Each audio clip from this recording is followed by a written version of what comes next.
Good morning and good morning. Good evening and welcome to a special edition of The Other Side. I'm your host, Bob Serpin. I'm here tonight with my fellow host, Josh Cote, and our special guest, Donnie Berthium, who's running for state rep. I want to apologize to our viewers for bailing last Thursday. That was totally my fault. I had screwed up my shoulder at work and wasn't able to be here, and Paul was tied up, and Josh could make it, but he would have been the only one. So tonight, thanks, Donnie, for coming in tonight and sitting down with us. We're going to be talking to Donnie as we have Mr. Comtois and Ms. Gosher. So we're going to start out with Donnie Berthium. He's got 6 years as a selectman.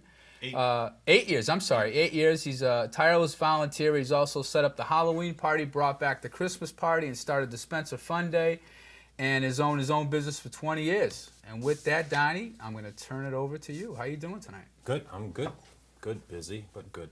That's good. How's the campaign gone so far? Good. One of the things that's happening that I didn't expect is I'm getting phone calls from diehard Democrats, like union member Democrats that typically wouldn't vote for Republican to come put signs on their lawn. So, and they're saying the same thing. They're sick of how the stuff, everything's running the state. So, I never thought that would happen, but it does. It's happening, and it's unbelievable campaigning. It really is. When you go meet people and they tell you that stuff. I was talking to a lady in Barry the other day, and she opened her door, and I gave her my spiel and gave her my card, and she just looked at me. She goes, "We've lost our country," with a sad, ashen look on her face.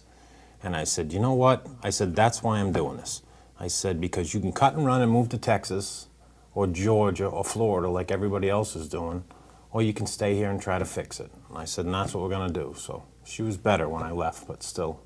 I think a lot of people are discouraged. I know in Massachusetts, I know there's a lot of people. I mean, this is a blue state. Running as a Republican, it's difficult, and it's, you know, there's how many Republicans in the state house? It's 29. a handful. 30, 29. You know?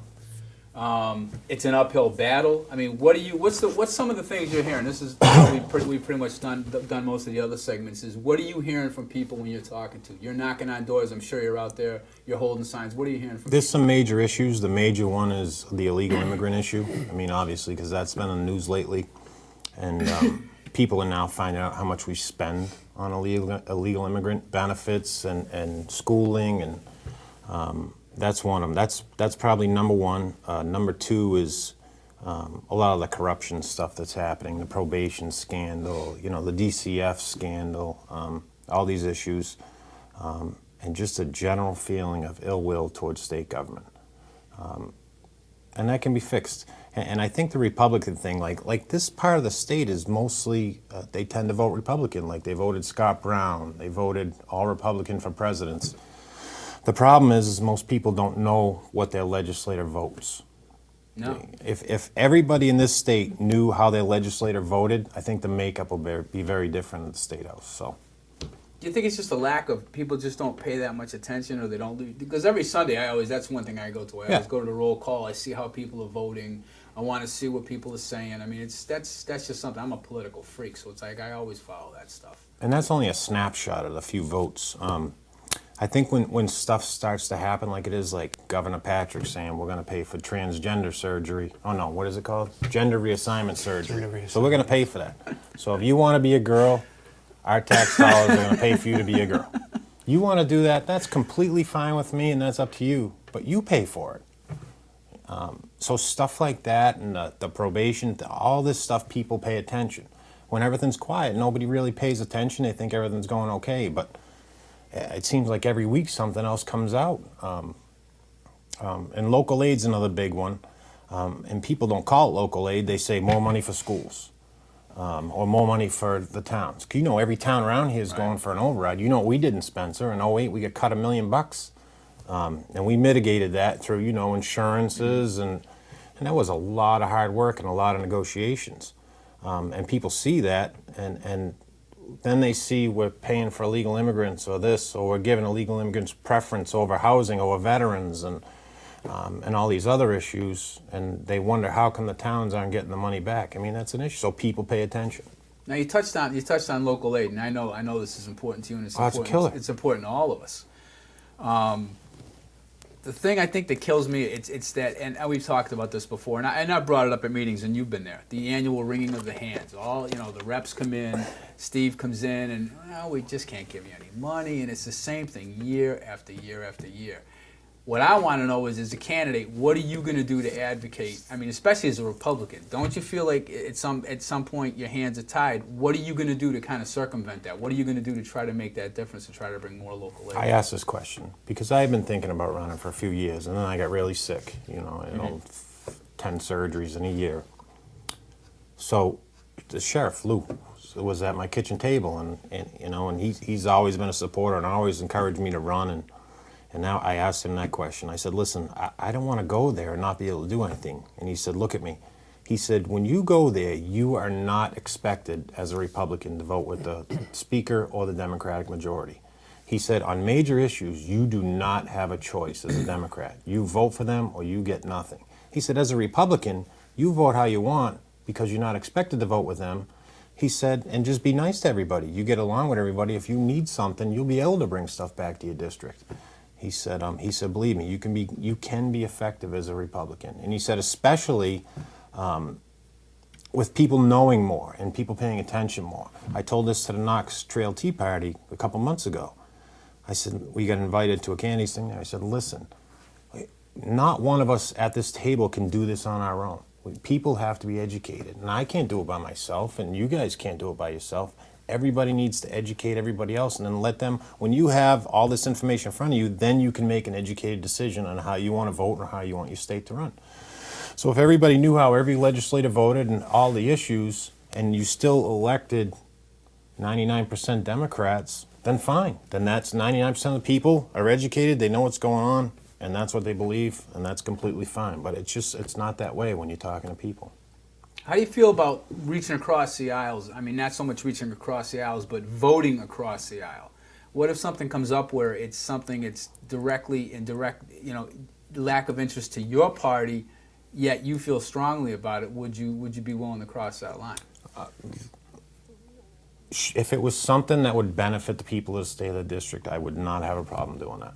And you see that all the time. A Republican will put an amendment in or enter a bill, or a Democrat will, and they'll work together and try to hash stuff out, for the betterment of the public. And most of the time, those pass not unanimously, but they do pass. So yeah, I can certainly do that. I've done it for 8 years on the board. We get all the way from a Democratic liberal to a Tea Party guy on the board when I was on there. True. We got stuff done, so it can be done. It's just work. Now here's a question for you. You have to get along with people. You brought up Lou Evangelitis, and I know that a lot of people don't know who he is. He's currently the sheriff. Worcester County. Worcester County. What's his role in all this? Because he seems to be kind of the kingmaker. He seems to be the guy in the background that pulls political strings now. Is he about the funding? Is he about what's his connection to all this? Because this isn't his first rodeo. He hasn't gotten me one dime. It wasn't funding. I became friends with him, I don't know, maybe 10 years ago. It was something we did. I think it was when I first got on the board, and he was a rep back then, and he was working with somebody else, but then when he became sheriff, and I utilized the prisoners, the inmates a lot, and I got to be friendly with him, and I had mentioned to him one day, a few years ago, that I was thinking about running for state rep, and right after we got cut, and then you see all this money going to these, getting wasted in the state, and he'd encouraged me ever since that day. So this time when I said, hey, I'm going to do this, he's taken an act, and he's very helpful, because he has the experience. And all the other reps around are helping me with information and stuff that you just can't get. You can't get certain information as a citizen. Like, you can't get the real budget, and you just can't get it. So it's very helpful. Well, you get to see the real numbers, what's going on, and that's kind of, that in itself is kind of sick. Well, the real numbers is, those numbers move a lot. Is there any such thing as a real number? Well, they can move stuff around on us. I almost started to say, well, on the school district. That's the same thing. But I was going to move money around facetious. But I was going to be facetious, and that brings up a good point. We were talking before we started the show. We started talking a little bit about the school district. What's your take on everything that's going on and everything that's happened in the last year? You were in the middle of it last year. you saw. I mean, I remember there was a lot of contentious meetings. You know, at East Brookfield, at our schools. You were pretty vocal on some of that stuff. Has that changed? Do you see this moving in a positive direction? What's your feeling? We need new leadership. We need a superintendent that actually cares about the district, isn't here just for a paycheck. I mean, he might be a nice guy, Dr. Malvey, but a horrible superintendent. I mean, in my personal opinion. I wish I could argue. I get the impression from him and from a lot of the other administrators that we brought into this district, they're interims. They have no investment in the district, in the community. They don't, they're not around here. Their grandkids aren't here. There's just no interest. They don't live around here. If they come in, they draw a paycheck, they head out. And no, I agree with you on that. The leadership definitely has issues, but I don't know. I mean, do you think we're moving? Think we're starting to move in the right direction? I think we did, and then I think we got stalled again with all this teacher mess going on.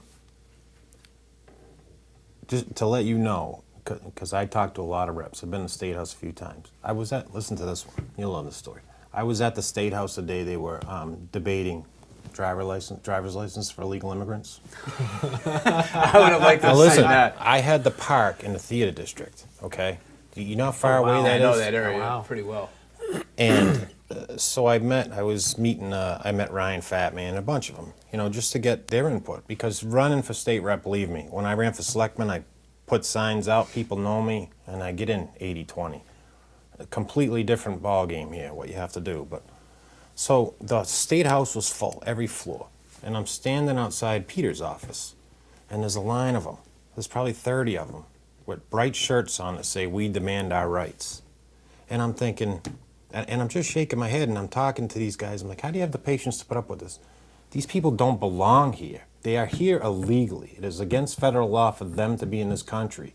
And here they are in our State House, our state capitol, demanding their rights that they don't have a right to get.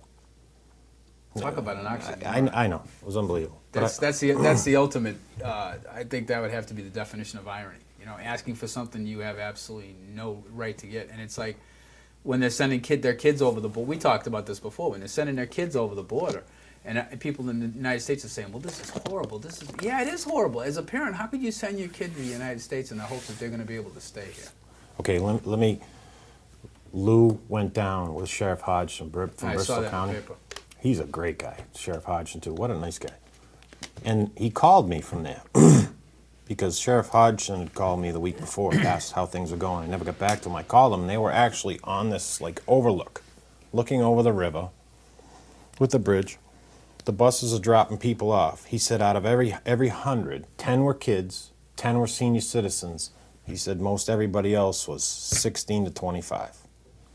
He said, when they're telling you it's kids, he goes, they were there for 3 days. He said, that is a bold-faced lie that the media and our government is telling us. He says, absolute lie. You're saying the media doesn't tell the truth? Who knew? It's not so bad here, but the national and and it's ridiculous. It is, because there's a lot of things, it's like, I saw a bumper sticker today, and I had to laugh. It says, "Don't trust the liberal media," and it's like, I don't trust the media. I really don't. It's that situation where, and it is both sides. Look at Ferguson, Missouri. Look what's going on there. What you thought was going on to begin with, now what you kind of think now, and you still don't know. I still don't know. And that's going to take a long time for that to roll out. Let's face it. No, they don't know. It's an angry mob at this point. They get a little tiny bit of information and then they run with it, and they fill in the gaps themselves. And then you have different sides that are just they're rioting and people are freaking out about it, but nobody knows what's happened. They just feel that there's been an injustice, so they're going to freak out about it. When you can just very easily take a step back, let this investigation happen. There's local, state, and federal agencies investigating this thing. Let it happen. Let whatever comes out come out, and then react to it instead of looting and rioting with only a little tiny bit of information. Well, that's it just the seems. best It seems. part. I Looting is that chance. It's free, mob it's mob free mentality, stuff weekend. but Let's it go. just You it just seems It's like, just why is it let every it roll time there's out a the way that racial it comes issue, up. there's looting? It's like they immediately go and destroy businesses and gut businesses and throw stuff through Yeah. windows. It's like, come on. Wendy asked me about, we talk about that, and you're right. So one minute you think one thing, so I refuse to have an opinion on it till it's over. You don't know. There was a thing on Facebook I saw, excuse me, and it was a cop. So there was a cop, and this was an actual video that somebody was videotaping, and it was one of those things that says, "What's your opinion on this comment?" So it had a cop drawn down on a guy, and he had a gun, and he was like this, and they were telling him to put the gun down, and there was another policeman behind the guy. Did you see this one? It's No, really I good. didn't. And they would tell him to put the gun down, so he went to put the gun down. He put the gun down with this hand, and then the cop standing behind him, the guy didn't know was there, just shot him. So everybody's like, typical cop violence and brutality and blah, blah, this. And then they showed further down the next day, the guy put the same thing on. So here it is, and they zoomed in. So this guy had his hand, and while he was putting the gun down, he was reaching for a handgun in his sock with this hand. And when they zoomed in, you could see he was coming up with the handgun when the cop shot him. But automatically, honestly, I was like, why would those cops do that to that guy? Because you couldn't don't see know the it, whole story. because they Well, were that's it, there you and they don't. could see. So you don't know the whole story, and I'm not going to pass judgment on that whole thing until you know. Once it's done and everybody has the facts, I'll certainly give you my opinion. But yeah. What's the scuttlebutt at the State House with the illegal immigration thing? You must be hearing both sides of the story up there. I mean, it's a dead issue. We need to. Here's what we need to do. We need like 25 more Republicans and a Republican governor. Then they can sustain a veto at least. Stuff will get done. Stuff can start getting done overnight. And if you get that close, then you'll have some middle-of-the-road Democrats. Massfiscal.org, if you ever want to know somebody's voting record, you can go on their website and type in your legislator's name. It'll tell you every vote they've taken. Yeah. And it's great. So most of the Republicans, I think they're all above 90. There's a couple, Ryan Fatman's 100. I think Peter's at 97, but they're all around there. And there's some 50th percentile Democrats. On fiscal stuff, they vote for their constituents, and they do, which is fantastic. And then there's a couple zeros, I forget their names, and then there's 4%, 6%, 8%. So you can find all that stuff on there. But if people knew that, I think our makeup at the State House will be a lot different. be interesting. We'll see what happens. I mean, you guys have the primary the 9th. Yes, Which will be interesting. 2 weeks from tomorrow. And just to remind voters, we have a show this Thursday with Donnie Berthume, Jen Gosher, and Stephen Comtois. And it's going to be a special edition. It's going to be from 8 to 9. You'll be able to call in with your questions. And if you have any questions tonight, please call in. The number's on the screen. If you have any questions for Donnie, we're going to be doing it's going to be an open panel discussion, town hall style. You can ask any questions you want. Just keep them civil. You can call in Thursday night. Again, that's going to be from 8 to 9. Getting back to the school, an interesting thing happened today. The teachers apparently showed up. Before you, I hate to interrupt you on your own No, show. go ahead. Because I didn't catch Jennifer, but I caught Steve. I just got to address a couple comments. No, go ahead. I mean, nice enough guy, but you had asked him if he was still a selectman. He said, yeah, he ran. And then he said, I didn't run because I was afraid I was going to lose. I think we all know that's not true. I didn't run because I'm doing this. And this is a big commitment. And Right. as hard as it was for me not to run for select, because I love doing that. Just so everybody knows, I wasn't afraid to lose. And what was the other one? Oh, that he's going to go to all the town meetings. So just to let everybody know, there's 5 of us running, and I was the only one that went to every town.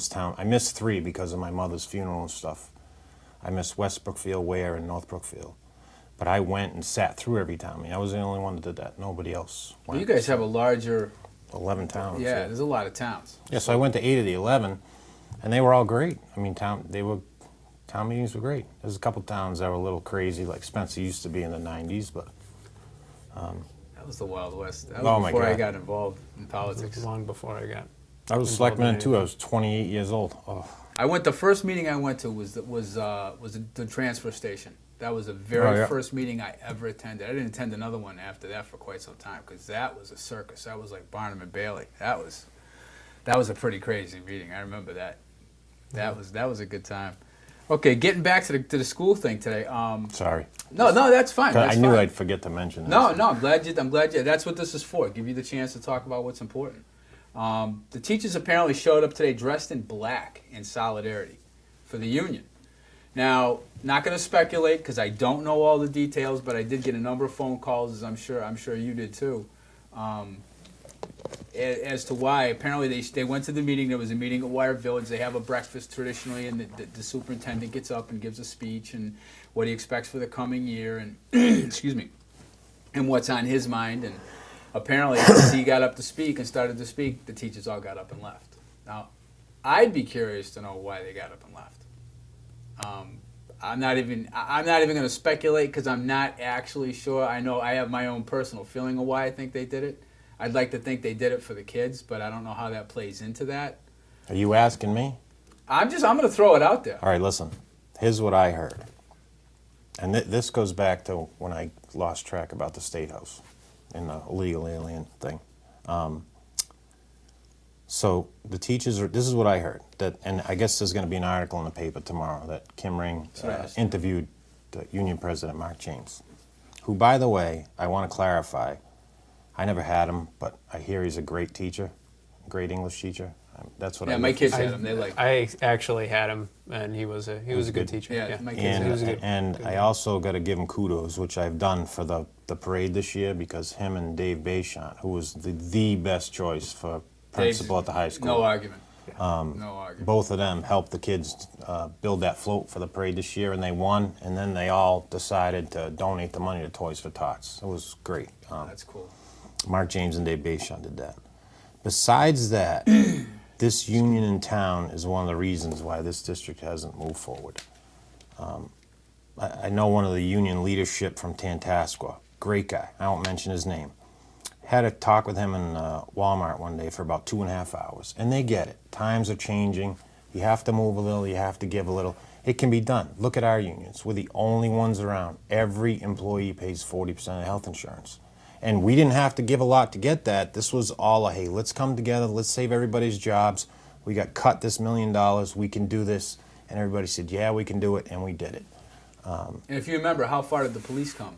They came from 17 to 40%. The police, yeah, they were different. And that was over a period. That was over a period. It was of time, over 3 years, yeah. but some of them were at different rates, but they all came down to that same one. The employees did a great job. And the police, despite what you hear, they actually lost money for cuts. So they took a pay freeze, a wage freeze, and then they done a wage deferment for the second year, but they didn't get that back until like the third year. So they actually lost money for a year or so before they came back, and it was just so nobody got laid off, and there was no backdoor deals. There's no we're going to give you this and that, and all the unions did that, and it was great. So the Tantascwa union, so their active employees pay 50% of their health insurance, active and retirees. So when I was looking at this last year, when we went through the school fiasco. And what caused this, we know with the Reza and the whole thing, everybody was what do they call him? A magician. Yeah. Well, whatever. That was one of the words they were using. Who came? Oh, Hayes came up with that one, right? So, besides that, so when it came down to do this, and we had a joint meeting, and Mark James got the microphone and looked at us and asked what we were going to do to help the school district, and I about came out of my seat. And I started to answer the question, and then sent it to Adam.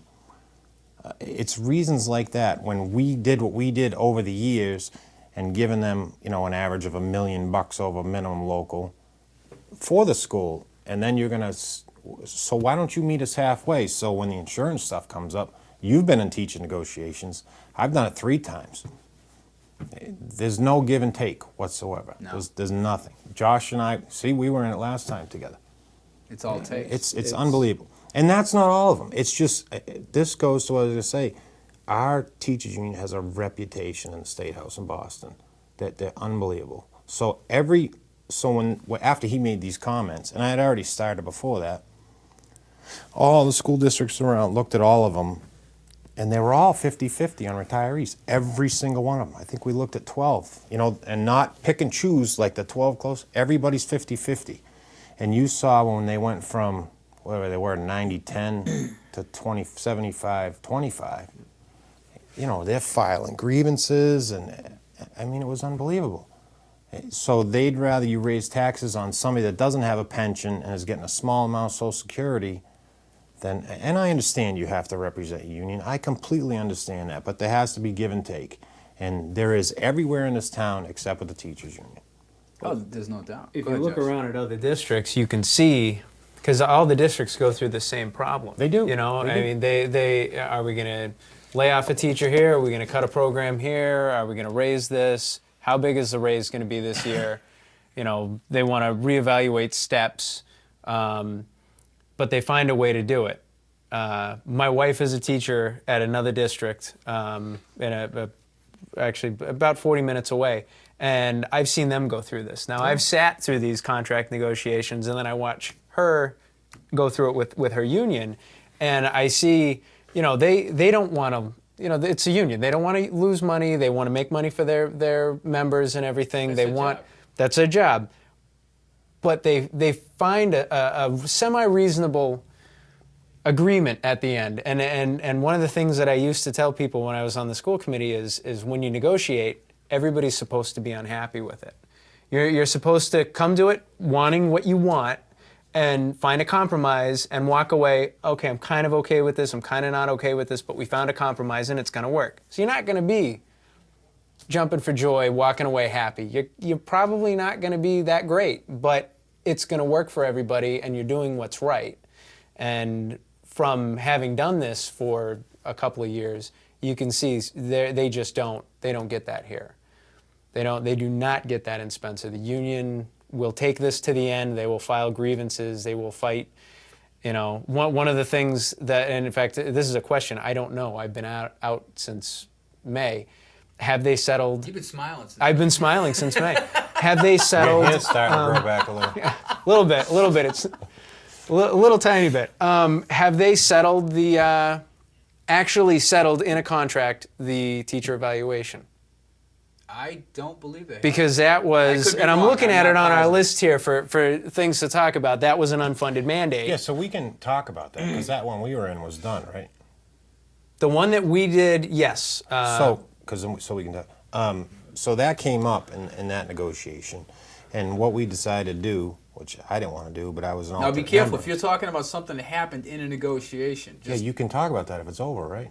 I don't think I it don't is believe- over. Yeah. Didn't I thought Okay. I thought Yeah, we you might want to stay away from that just to be on Maybe the safe because side. that part Yeah. isn't done I yet. think that part wasn't done, and that's my question. I know when we were negotiating a contract, that was part of it, and that was not part that was settled. So, have they settled it yet? Because they've been working on this. Now, we started working on this. Oh God, how many years now? I was elected 3 years ago, and right off the bat, I started working on the teacher in evaluation. 2010, we were negotiating this, and you and I had the conversation the next year, and Right. you and I had talked about this. And went to the meetings and went to different workshops with Mark James and whatnot. And that's my question. Is that settled? Because that's another, that's a perfect example of not being able to get this to work, to get people to, this is a very simple thing. It's the teacher evaluation.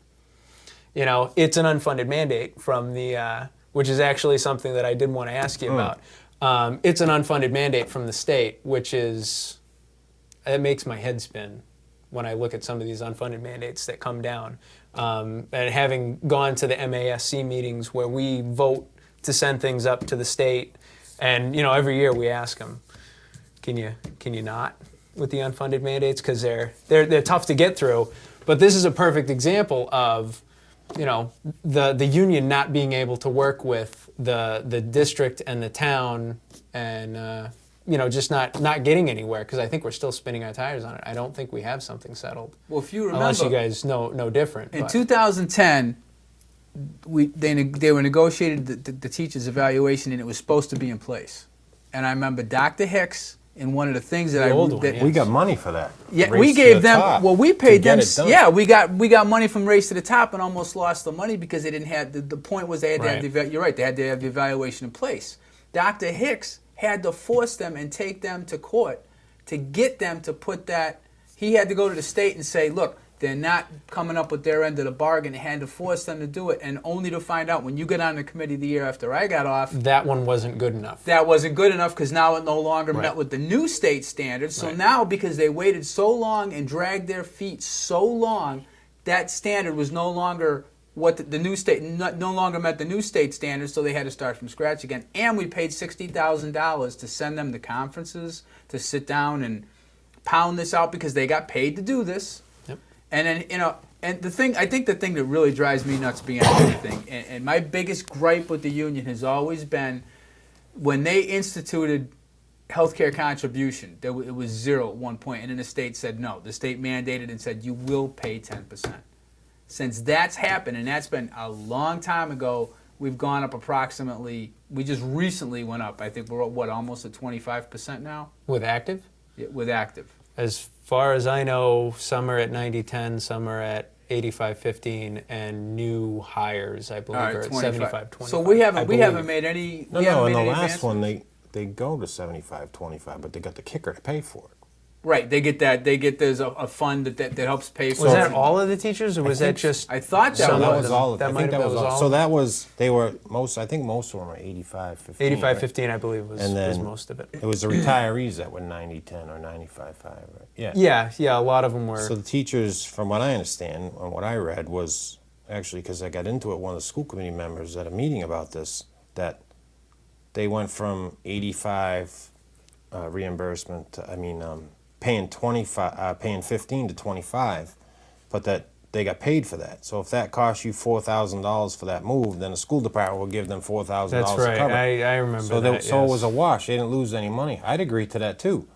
And then in the contract, so I remember Mark James wrote a thing in the paper about they were moving to 75-25, but didn't put in that little caveat kicker about they got paid to move there, so it didn't cost them anything. That's the whole point, is to try to save the school district money, and then made it sound like it was a one-year deal when it is not. And one of the school committee members said that at a meeting, and I read the contract to him at the microphone saying, it does not say it's a one-year deal in here, and everybody was silent because it's not. So Well, it's like Seth brought up when Seth was on the board. You'll remember He this. was Seth great. I had sent miss an him. email around to everybody and said, look it, and he sent it to me. I was writing yeah, a he blog. broke it down. I was writing the blog at the time, and Seth said, I think you might want this for your blog. Because we were talking, I was going hot and heavy with the union at the time.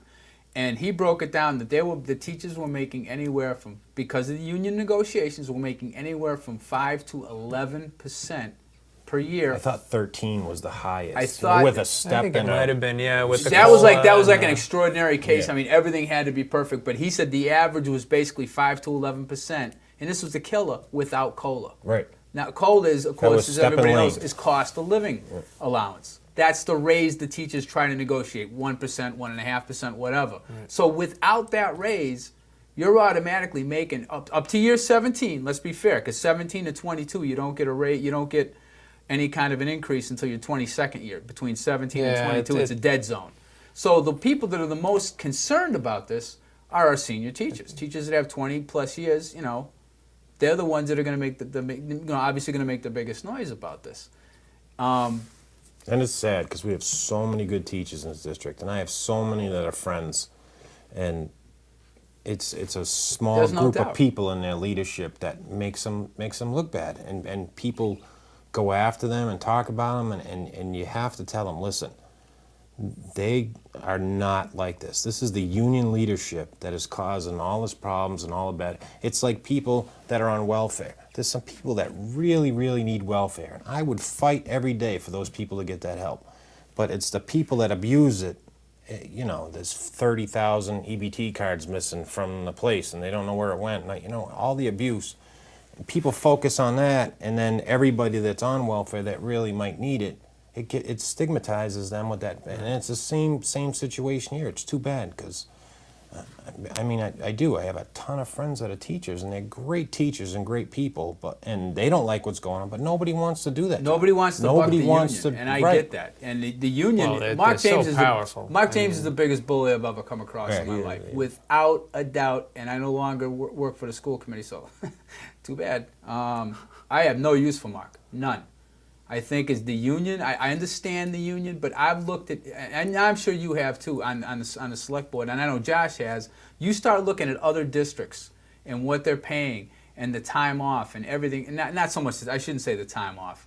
No, we get more bereavement days. But there's a lot. There's like 10 bereavement days. I mean, 10 days. I mean, it's and you know what? That's fine because the union negotiates the contract, but the problem is. And I think Matt McCarthy said this best when I was on the committee with him. He said, we're trying to put the toothpaste back in the tube.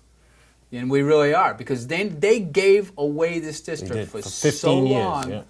Yeah. And it's like now we're trying. So now you'd think there would be a little bit of, okay, well, let's try to give a little bit back. And like I said, I hope that this getting up today and walking out on Dr. Melvey, and God knows I'm no Dr. Melvey fan. But I'd like to think that this was all part of, maybe a greater good or something, but I don't know. I'm going to wait and see what happens. I don't know what happened, and I wouldn't want to pass judgment I never on answered that. the question because we got sidetracked. What's that? Well, it was a show of solidarity. This is what I Oh, heard. yeah, you were telling It's us gonna what be in the you know, paper. For the union against the retiree increase, which again, they went to 75-25 retirees. The retirees had to. Everybody else around is Everybody 50-50. And then, the stalled contract negotiations or whatever they're doing now because they don't have a contract and all those issues. This was them. And then Mark James will tell you it's for the kids. But the stalled contract it's like, that's, and this, and you guys both know this, it's a two-way street. It's not, well, they're not giving in. Well, they're not giving in because, we're always trying to get something back. It's like, I'll give you a prime example. I've talked to a bunch of people in the district in the last couple of weeks. We've got two guidance counselors at the high school. We got 40% reduced school lunches. We got kids in trouble. We need more people helping out kids in the school system. We got IEPs, and we're not the only district. We're not exclusive. I'm not saying we're the only district in these dire straits. We got so much stuff going on that these teachers have to handle. It's like, and there's no money for that. There's no money. There's no money for transportation costs. It's an unfunded mandate. If you have to pay to send a kid on special ed, we got to foot that bill. There's no government reimbursement for that. We just for the first time got 90% when we're supposed to get 100. And somebody had said to me today, he asked Senator Brewer a couple of years ago, he said, why is it when we don't pay our taxes, you come after us, but when you guys don't give us the money that by law as a regional school district you're supposed to give us, we have no recourse? And he said, shrugs his shoulders. It's like, what are you going to say? Because that's how the system is. And that's, I think, the frustrating thing for me as a taxpayer is just nobody seems to want to address that. And everybody, the Democrats are great at talking about it's education. Deval Patrick will look you right in the face and say, it's about education. He's an education governor. It's not. We haven't invested in education for the last 20 years in this state. Not at all.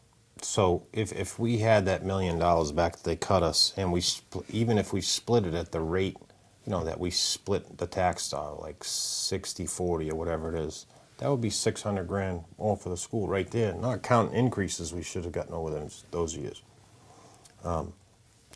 So you get questionnaires when you're running from state rep, from everybody and their brother. Oh, yeah. All different unions, and some you just look at and laugh at, like the service workers union. I wish I had brought that. You would have loved the question. Oh, they're beauties. Will you stand on the front lines and hold a sign for the union employee? What does that have to do with the legislature? Absolutely nothing. That's like all asking abortion local. questions. Where do you stand on abortion? Yeah. We don't vote on that. Yeah, exactly. So I got the math teachers one. And there's two sections. The whole first section is about money for school. And I can't remember it, but there was say 13 questions, and I agreed with 12 of them that I would love for the schools to have more, 100%. The whole second half was all about catering to the union. And I had only agreed with one of them, and I forget what it was. So I was going to fill it out and send it in, but one of the Democrats, he's a teacher, a union guy, so I called, and I talked to this girl, and I won't mention her name. I think she was an intern. I said, I just got a couple questions before I send this in. She's like, okay. And she's very nice, very pleasant. And I said, on this document here, I agree with 99% of the first half. I want more money for schools. I said, I love kids. I says, that's what me and my wife do for kids in town, kids at the schools. We volunteer. And I said, I want more money for education. I have a 10-year-old kid in school, and I'd like him to have all the stuff, you know, all the benefits, technology, and all that. And I said, but the second half I don't agree with. She's like, okay. She goes, well, you should still send it in. I said, let me ask you this. I said, I have a Democrat, the guy that's probably going to win the primary as a teacher. I mean, nice enough guy. But because he's a teacher and because he's a Democrat, you guys are obviously going to support him. And I don't have a problem with that. The problem I have is he's going to go to Boston, and he has to vote with, I mean, he might tell you he's not, but he has to. When it comes to stuff like this, he's not going to go there and say, I want to cut illegal immigrant benefits and give it to the kids in towns. It's not going to happen. I will do that. So I'm all about bringing more money back to the towns. He's going to be status quo. So I'm actually going to help your unions 100% more than he's going to. And all union negotiations are local. It has nothing to do with the legislature. So, but you guys are going to support him over me. She goes, unfortunately, Don, she goes, that's the way it is. And that's how unions work. And I said, but, I mean, I know teachers that are friends of mine that call me and ask me if there's stuff they can do, but not in public because they don't want to incur the wrath of the union. Won't put up a sign, and I feel bad for them. But it makes no sense to me where that's going to happen, and I'm going to fight for you to get more money, but yet you're going to support this guy. And that was her answer. Unfortunately, that's the way it is. And it's the way it is. And it's the way of the world. It's too bad. So when they say it's for the kids, It's never about and the kids. 99% of teachers, when they say it's for the kids, you know it's for the kids. But the union part, Teachers are in the trenches. They're out there buying supplies. Yeah. They're doing it. They're doing what they got to do. And on the other side of that, so do the parents.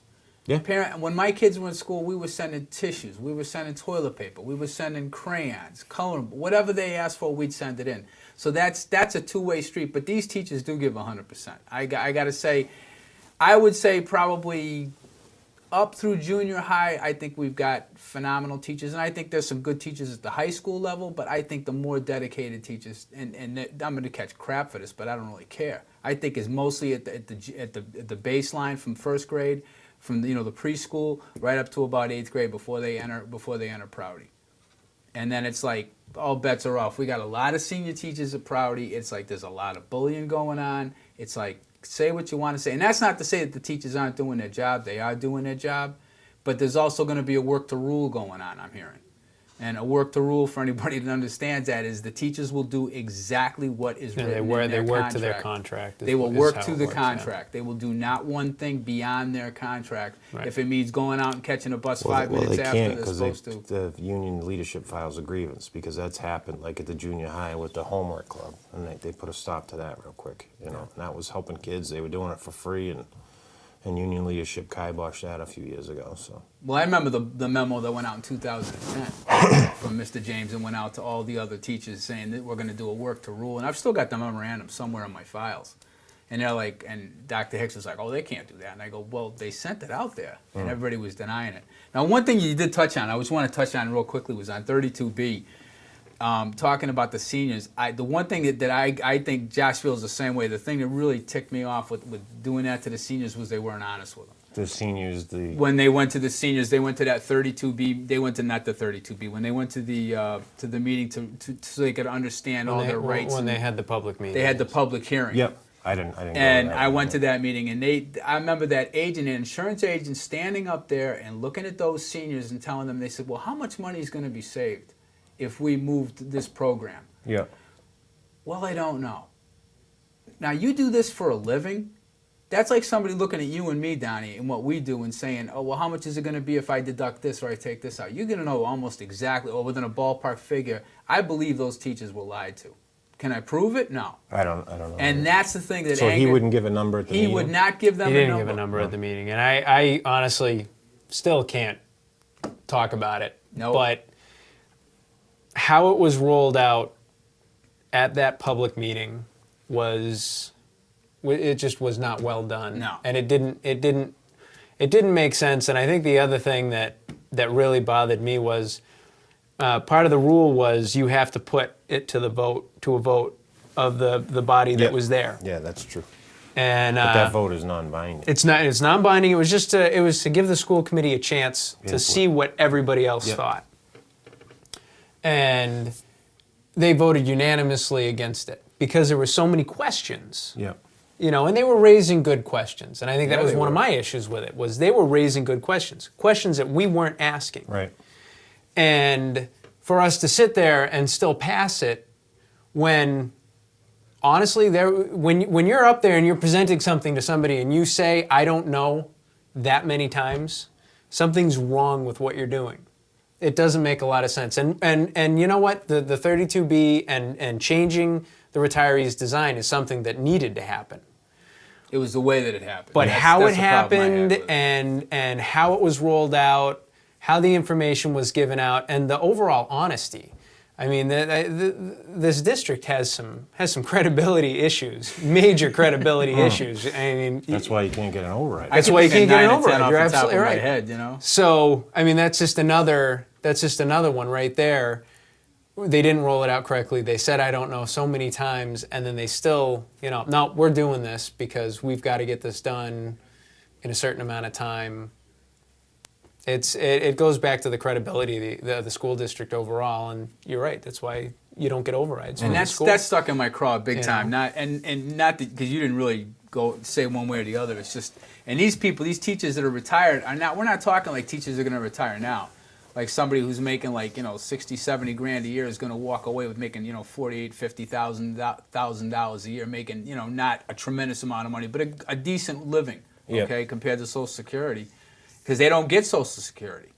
Right. But it was the fact that they didn't lay it out to them and they weren't honest about it. And it's like, the one thing that drives me nuts is people just not telling the truth. It's like, give me a break. If you lay that out to them and then you say to them, look, we understand you don't like this, but this is in the best interest of the district, I could live with that. But they didn't do that, and they never got the information. That comes back to honesty and leadership, and we have a major problem with that here. Our leadership is not honest with the general public. You're not going to get Not at all. overrides, and you're not getting it. Superintendent's the worst one. Well, and he's the one at the top that sets the standard for everybody else to follow. And when you're not getting the information from him and you're not getting the honesty, and in some cases he's just not acting appropriately, you're already going down, the wrong path. And then on the other side, you have the state that is not giving. I mean, they're not giving the towns as much money. They're not giving the school districts as much money. Then, you got this administration that is undermining itself in front of the town. The town's not going to want to give them any extra money, or the taxpayers, I'd say, because the town itself and the select board has been very kind the last couple of years, helping the school district out. It's just you're shooting yourself in the foot, and you're seeing the school district just start. I mean, it's already been sliding, but it just gets worse and worse. Here's the problem. So- So when the state cuts last year, and these numbers will be close because. So when our new growth and new monies we have comes to 240,000, say the 2.5%, and a new growth, when it's all added together and increase in state aid, say it comes to 240 or 260, and then the state gives us our figures and tells us we have to give the school another 280. So we're already starting 20. You're grand already in the hole. And I mean, Every that year. might be okay for a town with a really high tax rate that hasn't had to, cut stuff because you have room. But we've done all that. They've done all that in this town, and there's no place to go. That's why, the town hall got closed a day, and you put it to a vote. The people say no, then it's no, and that's the way it goes. So. And the other thing you're looking at, and Josh mentioned this, when I said something to Josh, and I said, yeah, they got the money from the state, blah, blah, blah. And Josh said, so you're going to tell me they found $1.1 million in the last year? I was a little concerned about that because How does that happen? when I was on the committee, we were roughly $1.1 million short. It was a $500,000 operating deficit and a $600,000 technology deficit, which was the first chunk of a much larger technology deficit. I think the technology deficit was going to be $1.2 million. 1.2 something. Yeah, when all was said and done. I leave the committee, stop thinking about it, and then all of a sudden, enjoying not thinking about it. And then all of a sudden, it's August, and somebody says to me, they don't need anything. And I turn around and look at them, and well, where did they find it? And they start rattling things off to me. Oh, they found some transportation and some circuit breaker and a little bit with the retirees. And I'm putting the numbers together, and I've seen these budgets, and I cannot figure out how you get $1.1 million out of transportation, a circuit breaker, a little bit of retiree, moving this around. We got a little bit more money on this special ed portion or whatever it is, and I just couldn't see it. And one of my suggestions was, the towns should just say, all right, start here back in April at $1.1 million and just show all of it. Because that goes back to the credibility issue. We tried that with Malvy. Remember when the school thing hit and didn't know what was going on? Excuse me, I think Matt was chairman, and we're like, we had to go through this. We'll help you. And sent Malvy letter after letter requesting info. You came to all the meetings. It's like, okay, well, we need this, and then we can look and see this. I think we requested 70-something pieces of information and got 5. Yeah. Well, I don't feel bad now because we got Stonewall constantly on the show asking for information. We couldn't get it. The school committee never get it, You're on the school committee and you don't get it. Yeah. What you get, it's hilarious. You get a piece of paper like this, and it's got a couple of bullet points on it, just like what I was saying. It says transportation. It has a crazy number next to it, and it'll say, and they'll be like, well, we're saving here. We're projected saving from teachers retiring to teachers being hired this much. Projected saving on unemployment. And it's like, well, show us the actual numbers. Sit down with that $1.1 million. Start at 1.1 and show us every dollar. Yeah. Write down. They have it in a computer. It's sitting there in a spreadsheet. It is. It has to be because they're paying bills. I asked for spreadsheets. So, it's just, I think that was credibility-wise and with the town giving as much money as they have the last couple of years, because the town did come through and they did put some serious money to help the school district out. Let's get those numbers and let's look at it, because if you don't, we went from a huge deficit to nothing. And next year, when it comes back around and we're sitting there in April and there's another override for the schools, it's coming. Nobody's going to believe it. Listen, I can tell you, this is when so Malvy sounded good with the interviews and stuff. I went to the meetings, and he sounded genuine, and it's like, okay, well, we'll give it a shot. So the day I knew that he was lying and could care less about this district, he called me when all this was going on last year.